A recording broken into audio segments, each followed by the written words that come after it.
یہ رمضان ہماری زندگی کا آخری رمضان بھی ہو سکتا ہے، لیکن کتنے ہی لوگ ایسے ہیں جو رمضان کو محض ایک رسم بنا چکے ہیں، دن سونے میں اور راتیں فضولیات میں گزار دیتے ہیں، جبکہ قرآن کہتا ہے وَلَا تَکُن مِّنَ الْغَافِلِينَ، اور غافلوں میں سے نہ ہو جاؤ۔ اگر آپ بھی اپنے اس رمضان کو ضائع نہیں کرنا چاہتے تو اس ویڈیو کو ضرور دیکھیے۔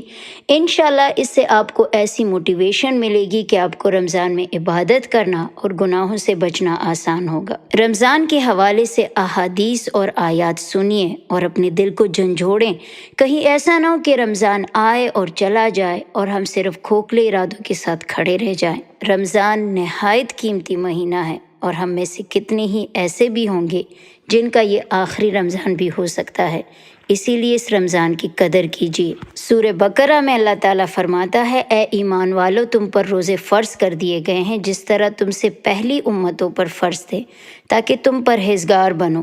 اسی طرح فرمایا تم میں سے جو شخص اس مہینے میں موجود ہو وہ اس کے روزے رکھے۔ رمضان کس قدر قیمتی ہے سنیے۔ سیدنا ابو سعید خدری رضی اللہ تعالیٰ عنہ فرماتے ہیں رسول اللہ صلی اللہ علیہ وآلہ وسلم نے فرمایا بے شک اللہ تعالیٰ رمضان میں ہر دن اور ہر رات بہت سے لوگوں کو جہنم سے آزاد کرتا ہے، اور ہر دن اور ہر رات ہر مسلمان کی ایک دعا ضرور قبول کی جاتی ہے۔ صحیح بخاری کی حدیث ہے، ذات کی قسم جس کے ہاتھ میں محمد صلی اللہ علیہ وآلہ وسلم کی جان ہے، روزہ دار کے منہ کی بدبو اللہ تعالیٰ کے نزدیک کستوری سے بھی زیادہ اچھی ہے، کیونکہ روزہ رکھنے والے نے صرف اللہ کی رضا کے لیے اور اس کے خوف سے روزہ رکھا۔ لیکن اس حدیث کو بھی غور سے سنیے، استطاعت کے باوجود روزہ نہ رکھنے والا ملعون ہے۔ مستدرک للحاکم کی حدیث ہے، ایک مرتبہ رسول اللہ صلی اللہ علیہ وآلہ وسلم منبر پر چڑھتے ہوئے جب پہلی سیڑھی چڑھے تو فرمایا آمین، دوسری پر چڑھے تو فرمایا آمین، تیسری پر چڑھے تو پھر فرمایا آمین۔ جب آپ منبر سے اترے تو صحابہ کرام رضی اللہ تعالیٰ عنہم نے عرض کیا اے اللہ کے رسول صلی اللہ علیہ وآلہ وسلم، ہم نے آج آپ سے خلاف معمول آمین سنی ہے، پہلے کبھی اس طرح نہیں سنا تھا۔ آپ نے فرمایا بے شک۔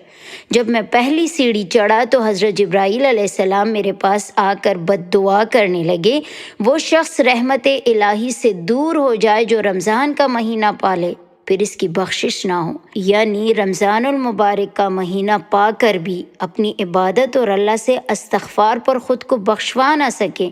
تو میں نے کہا آمین۔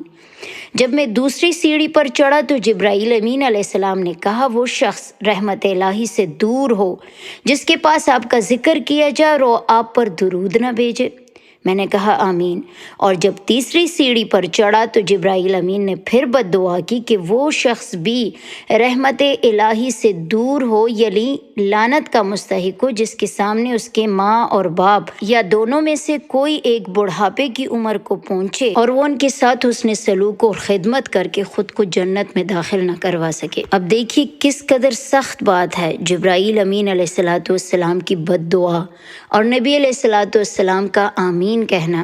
اب سنن نسائی کی حدیث سنیے، نبی صلی اللہ علیہ وآلہ وسلم نے فرمایا تمہارے پاس رمضان کا مہینہ آ پہنچا اور وہ بابرکت مہینہ ہے، اللہ تعالیٰ نے تم پر اس کے روزے فرض فرمائے ہیں۔ اس مہینے میں جنت کے دروازے کھول دیے جاتے ہیں اور جہنم کے دروازے بند کر دیے جاتے ہیں اور اس میں شیاطین جکڑ دیے جاتے ہیں۔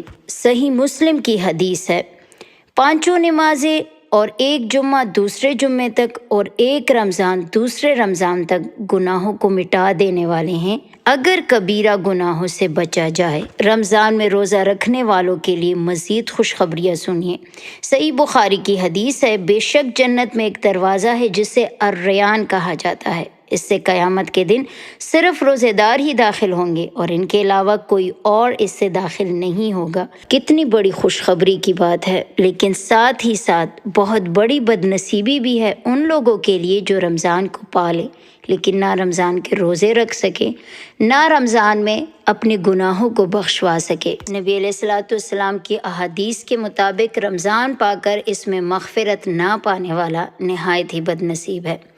نبی علیہ السلام کا فرمان ہے بدبخت ہے وہ شخص جس نے رمضان پایا اور یہ مہینہ اس سے نکل گیا اور وہ اس میں نیک اعمال کر کے اپنی بخشش نہ کروا سکا۔ الفاظ کے اختلاف کے ساتھ اس قسم کی کئی صحیح احادیث آئی ہیں جن سے رمضان المبارک میں محروم ہونے والوں کی محرومی کا اندازہ لگایا جا سکتا ہے۔ ایک جگہ نبی علیہ السلام نے فرمایا، اس شخص کی ناک خاک آلود ہو جس نے رمضان پایا اور اس کی بخشش نہ ہوئی۔ دوسری جگہ ارشاد ہے، دوری ہو اس کے لیے جس نے رمضان پایا اور وہ نہیں بخشا گیا۔ ایک اور جگہ ارشاد ہے، جس نے رمضان کا مہینہ پایا اس کی مغفرت نہ ہوئی اور وہ جہنم میں داخل ہوا، اسے اللہ دور کرے۔ ایک اور جگہ ارشاد ہے، جس نے رمضان کا مہینہ پایا مر گیا، اس کی مغفرت نہیں ہوئی اور وہ جہنم میں داخل کر دیا گیا، اسے اللہ اپنی رحمت سے دور کر دے گا۔ کہیں ہم کلمہ گو ہو کر رمضان کے روزوں کا انکار کر کے اللہ کی رحمت سے دور نہ ہو جائیں۔ اسی لیے روزوں کی عظمت اپنے دل میں بحال کرنی ہوگی۔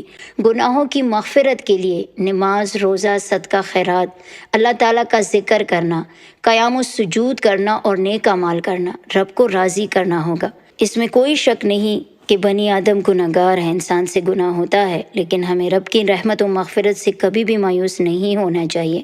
اللہ اپنے بندوں کی نیکیوں کے بدلے گناہ معاف کرتا ہے، توبہ قبول کرتا ہے۔ یاد رہے، مغفرت کے لیے ہمارا عقیدہ درست ہونا چاہیے۔ ہم اللہ کے ساتھ کسی کو شریک نہ ٹھہرائیں، ورنہ پھر نہ عبادت کام آئے گی اور نہ رمضان کے قیام و سجود کام آئیں گے، کیونکہ اللہ تعالیٰ صاف صاف فرماتا ہے کہ بے شک اللہ اس گناہ کو نہیں بخشے گا کہ کسی کو اس کا شریک ٹھہرایا جائے، اور اس کے علاوہ دوسرے گناہ جسے چاہے اللہ معاف کر دے گا۔ کیا خبر اگلے رمضان تک موقع ملے نہ ملے۔ اس رمضان میں خود کو گناہوں سے بچا کر اور زیادہ سے زیادہ نیک اعمال کر کے اپنے رب کو راضی کریں گے انشاءاللہ۔